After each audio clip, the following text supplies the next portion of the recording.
ফোনটা কাঁপছিল রূপার হাতে। অচেনা নম্বর।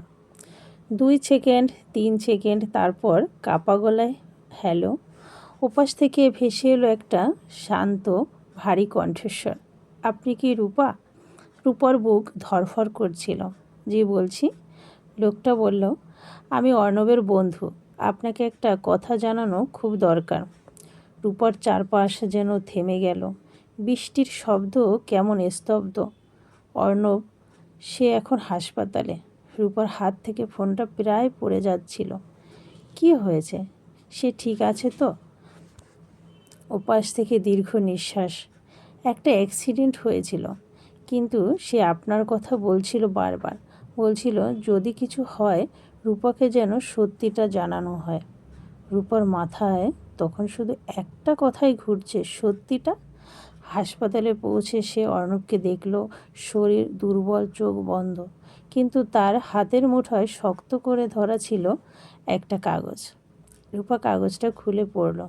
সেটা সেই অর্ধেক লেখা চিঠির বাকি অংশ। যদি কোনোদিন আমি ফিরে না আসি, তবে জেনে রেখো, আমি দূরে যাচ্ছি তোমার স্বপ্ন পূরণ করতে।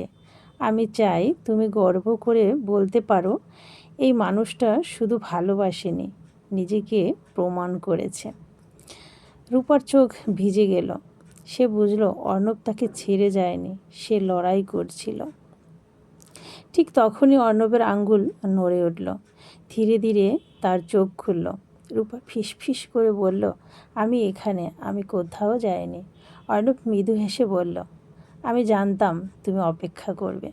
সব কিছু যেন ঠিক হয়ে যাচ্ছিল, কিন্তু ঠিক তখনই ডাক্তার এসে বললেন, আমাদের একটা কঠিন সিদ্ধান্ত নিতে হবে। রূপা স্তব্ধ। কোন সিদ্ধান্ত? অর্ণব কি পুরোপুরি সুস্থ হবে, নাকি তাদের ভালোবাসাকে আবারও পরীক্ষা দেবে ভাগ্য? কমেন্টে লিখুন, পার্ট 3 চাই। নমস্কার, সবাই কেমন আছেন? আশা করি সবাই ভালো আছেন। আপনাদের গল্পটি যদি ভালো লেগে থাকে তাহলে অবশ্যই বেশি বেশি করে কমেন্ট করবেন এবং পার্ট 3 চাই বলে কমেন্ট করবেন। আর সবাই একটু শেয়ার করে দেবেন। সবাইকে ধন্যবাদ।